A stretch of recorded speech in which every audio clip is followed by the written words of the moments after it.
Hello friends, this is Sendil. Welcome to English Space Asaya.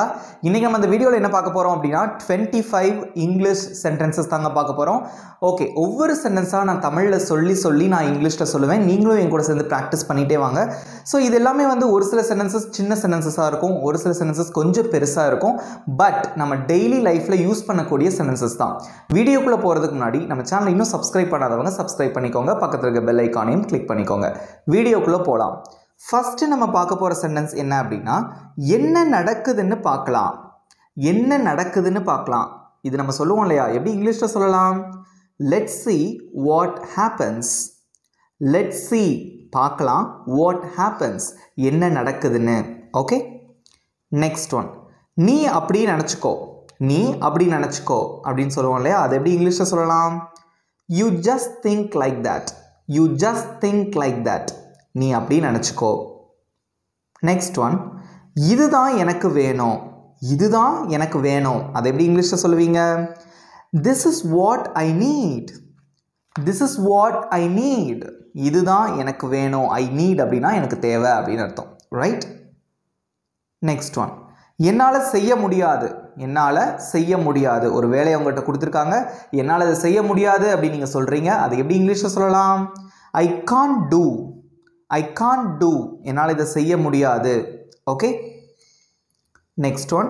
அது எனக்கு அப்பாற்பட்டது. இது என் திறன்களுக்கு அப்பாற்பட்டது. அது எனக்கு அப்பாற்பட்டது. இது என் திறன்களுக்கு அப்பாற்பட்டது. இதெல்லாம் வந்து என் திறனுக்கு அப்பாற்பட்டதுப்பா அப்படின்னு சொல்லுவோம்ல. அது எப்படி இங்கிலீஷ்ல சொல்லலாம்? It's beyond me. அது எனக்கு அப்பாற்பட்டது. It's beyond my capabilities. Capabilities அப்படினா திறமை அப்படினு சொல்லலாம். ஓகே? இது என் திறனுக்கும் அப்பாற்பட்டது. Okay? It's beyond my capabilities. Okay? Next one. நீங்க சரியான நேரத்துல வந்திருக்கீங்க. நீங்க சரியான நேரத்துல வந்திருக்கீங்க. அதை எப்படி இங்கிலீஷ்ல சொல்லலாம்? You have come at the right time. You have come அப்படினா நீங்கள் வந்திருக்கிறீர்கள். At the right time அப்படினா சரியான நேரத்தில். Okay? You have come at the right time. நீங்க சரியான நேரத்தில் வந்திருக்கீங்க. ஆன்சர் தெரிஞ்சவங்க கமெண்ட்ல சொல்லிட்டே வாங்க.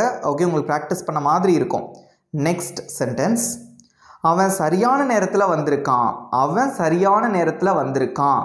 எப்படி இங்கிலீஷ்ல சொல்லலாம்? He has come at the right time. He has come. He வந்ததுனால இங்க நம்ம has போட்டிருக்கோம். ஓகே? He has come அப்படினா அவன் வந்திருக்கான். At the right time அப்படினா சரியான நேரத்தில். Next one. இந்த ரெண்டுக்கும் எந்த வித்தியாசமும் இல்லை. இந்த ரெண்டுக்கும் எந்த வித்தியாசமும் இல்லை. ஓகே? அதை எப்படி இங்கிலீஷ்ல சொல்லுவீங்க? There is no difference between these two. There is no difference அப்படினா எந்த வித்தியாசமும் இல்லை. Between these two. இந்த இரண்டுக்கும் இடையில். ஓகே? Next one. இவைகள் இரண்டும் ஒன்றுதான். இவைகள் இரண்டும் ஒன்றுதான். அதை எப்படி இங்கிலீஷ்ல சொல்லலாம்? These are one and the same. These are one. இந்த ரெண்டு ஒன்று தான். And the same. ஓகே? அதுவும் கரெக்ட் தான். ஐ மீன் ரெண்டையும் நீங்கள் சேர்த்து கூட சொல்லலாம். ஓகே? Next one. நீங்கள் சரியான நேரத்தில் இருக்கிறீர்கள். ஓகே? ஸோ இப்போ கம்பெனிக்கெலாம் வந்து நம்ம கரெக்டான நேரத்தில் போயிட்டுருக்கோம்னு வச்சுக்கோங்களேன். நம்மளை பார்த்து என்ன சொல்லுவாங்க? நீங்கள் சரியான நேரத்தில் இருக்கீங்க அப்படின்னு சொல்லுவாங்க இல்லையா? அதை எப்படி இங்கிலீஷில் சொல்லலாம்? You are on time. You are on time. On time அப்படின்னா சரியான நேரத்தில். You are on time. நீங்கள் சரியான நேரத்தில் இருக்கீங்க. Next one. சீக்கிரம் முடிவெடுங்க. சீக்கிரம் முடிவெடுங்க. எப்படி இங்கிலீஷில் சொல்லுவீங்க? Decide quickly. Decide quickly. Decideனா முடிவெடுக்கிறது. Quickly அப்படின்னா வேகமாக, சீக்கிரமாக அப்படின்னு அர்த்தம். ஓகே? Next one. ஓரிரு நாட்களில் நான் இங்கே வந்து விடுவேன். 1-2 நாளில் நான் இங்கே வந்துடுவேன் அப்படின்னு சொல்லுவோம் இல்லையா? அதை எப்படி இங்கிலீஷில் சொல்லலாம்? Any idea? Do you have any idea? Friends answer தெரிஞ்சால் கமெண்ட்டில் சொல்லுங்கள். எப்படி சொல்லலாம்? I will get back here in a couple of days. I will get back here அப்படின்னா ஸோ நான் இந்த இடத்துக்கு ஒரு வந்துடுவேன். in a couple of days. ஓரிரு நாட்களில் அப்படிங்கிறத in a couple of days அப்படின்னு சொல்லலாம். ஓகே? Next one. என்னால் இதை வாங்க முடியாது. இது மிகவும் விலை உயர்ந்தது அப்படின்னு சொல்லணும். எப்படி இங்கிலீஷில் சொல்லலாம்? I can't afford this. Okay, அஃபோர்ட்னா வாங்குறது தான். Okay, I can't afford this, என்னால் இதை வாங்க முடியாது. இட் இஸ் டூ காஸ்ட்லி, அது மிகவும் விலை உயர்ந்தது. Okay, next one. புதிய கார் வாங்குவதா? என்னால் அதை கனவுலையும் நினைக்க முடியாது. என்னது, புதுசாக கார் வாங்குறதா? என்னால் அதை கனவுலையும் நினச்சி பார்க்க முடியாது அப்படின்னு சொல்லுவான் இல்லையா? அதை எப்படி இங்கிலீஷில் சொல்லலாம்? நீங்கள் ட்ரை பண்ணுங்கள். இதெல்லாம் நம்ம ஆஸ் யூஷுவல் யூஸ் பண்ணக்கூடிய சென்டென்சஸ் தான் இல்லையா? எப்படி சொல்லலாம்? Buying a new car? I can't even dream about it. Buying a new car? புது கார் வாங்குறதா? I can't even dream about it. கனவுலையும் என்னால் நினச்சி பார்க்க முடியாது. Next one. உங்ககிட்ட நான் மனப்பூர்வமாக மன்னிப்பு கேட்குறேன். ஓகே, இதோ நம்ம தப்பு பண்ணிட்டோம். நம்ம என்ன சொல்லுவோம்? உங்ககிட்ட நான் மனப்பூர்வமாக மன்னிப்பு கேட்குறேன்னு சொல்லுவோம் இல்லையா? அதை எப்படி இங்கிலீஷில் சொல்லலாம்? My sincere apologies to you. My sincere apologies அப்படின்னா மனப்பூர்வமாக மன்னிப்பு கேட்குறது. அப்பாலஜிஸ் அப்படின்னா மன்னிப்புகள் அப்படின்னு அர்த்தம். ஓகே, டு யூ அப்படின்னா உங்ககிட்ட கேட்குறேன் அப்படின்னு அர்த்தம். My sincere apologies to you. நான் எப்படி வாசிக்கிறேன்னு கவனிங்க, அதை திரும்ப நீங்கள் வாசித்து ப்ராக்டிஸ் பண்ணுங்கள். Okay, next sentence. நான் ரொம்பவும் உறுதியாக இருக்கேன். ஓகே, நான் ரொம்பவும் உறுதியாக இருக்கேன் அப்படின்னு சொல்லுவோம் இல்லையா? அதை எப்படி இங்கிலீஷில் சொல்லலாம்? ஐ ஆம் அப்சல்யூட்லி ஷுர். ஐ ஆம் அப்சல்யூட்லி ஷுர். அப்சல்யூட்லி அப்படின்னா மிகவும், ரொம்ப அப்படின்னு அர்த்தம். ரைட். Next one. நான் 100% உறுதியாக இருக்கேன். இதை எப்படி இங்கிலீஷில் சொல்லுவீங்க? நான் 100% உறுதியாக இருக்கேன். எப்படி இங்கிலீஷில் சொல்லலாம்? ஐ ஆம் 100% ஷுர். ஐ ஆம் 100% ஷுர். Next one. நான் அதை நம்பலை. நான் அதை நம்பலை. எப்படி இங்கிலீஷில் சொல்லுவீங்க? I don't believe it.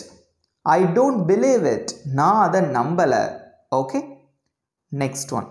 நம்புவது கடினம் ஆனால் உண்மை. நம்புறது கஷ்டம் ஆனால் உண்மை. அதை எப்படி இங்கிலீஷில் சொல்லலாம்? Any idea? ஈஸி தான். It's hard to believe but true. It's hard to believe அப்படின்னா கொஞ்சம் கஷ்டம்தான். நம்புறது கொஞ்சம் கஷ்டம்தான். ஹார்ட்னா என்னது? கடினம். பட் ட்ரூ, ஆனால் உண்மை. Next one. நீ சொல்கிறது எனக்கு கேட்கல, தயவு செஞ்சு கொஞ்சம் சத்தமாக சொல்லு. ஃபோன் பேசிகிட்டு இருக்கீங்க. ஓகே, அவங்க சொல்கிறது உங்களுக்கு கேட்கல. ரைட். நீ சொல்கிறது எனக்கு கேட்கல, கொஞ்சம் சத்தமாக சொல்லு அப்படின்னு சொல்லுவோம் இல்லையா? அது எப்படி இங்கிலீஷில் சொல்லலாம்? I can hardly hear you, please be louder. I can hardly hear you அப்படின்னா நீ சொல்கிறத கேட்குறது எனக்கு ரொம்ப கஷ்டமாக இருக்குது, ஒன்றும் கேட்கல. ப்ளீஸ் பி லவுடர், கொஞ்சம் சத்தமாக சொல்லு அப்படின்னு அர்த்தம். Next one. நீ உறுதியாக சொல்கிறியா? நீ உறுதியாக தான் சொல்கிறியா? எப்படி இங்கிலீஷில் கேட்கலாம்? Are you sure? Are you sure? Next one. நான் உறுதியாக இருக்கேன்.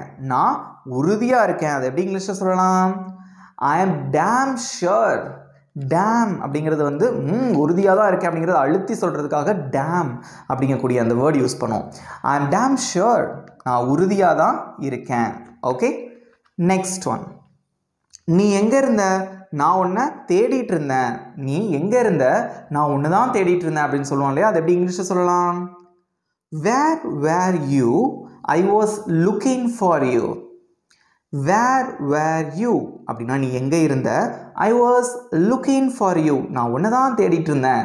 Okay, next one. அவன் என்ன செஞ்சான்? அவன் என்ன செய்தான்? அதை எப்படி இங்கிலீஷில் கேட்கலாம்? What did he do? What did he do? அவன் என்ன செய்தான்.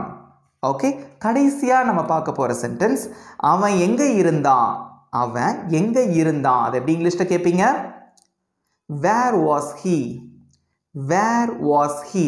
அவன் எங்கே இருந்தான். இவ்வளோதான் ஃப்ரெண்ட்ஸ். இந்த 25 சென்டென்சஸ் ஈஸியாக இருந்ததா? இப்போ உங்களுக்கான ஹோம்ஒர்க். அவள் சரியான நேரத்தில் வந்திருக்கிறாள். அவள் சரியான நேரத்தில் வந்திருக்கிறாள். இதுக்கு எப்படி இங்கிலீஷில் சொல்லுவீங்க? உங்கள் ஆன்சரை காமெண்ட்டில் போஸ்ட் பண்ணுங்கள். இந்த வீடியோ உங்களுக்கு பிடிச்சிருந்தா மறக்காமல் ஒரு லைக் பண்ணிக்கோங்க. நம்ம சேனலை இன்னும் சப்ஸ்கிரைப் பண்ணாதவங்க சப்ஸ்கிரைப் பண்ணிக்கோங்க. உங்கள் ஃப்ரெண்ட்ஸுக்கும் ஷேர் பண்ணுங்கள். நெக்ஸ்ட் வீடியோவில் நான் உங்களை மீட் பண்ணுறேன். தேங்க்யூ.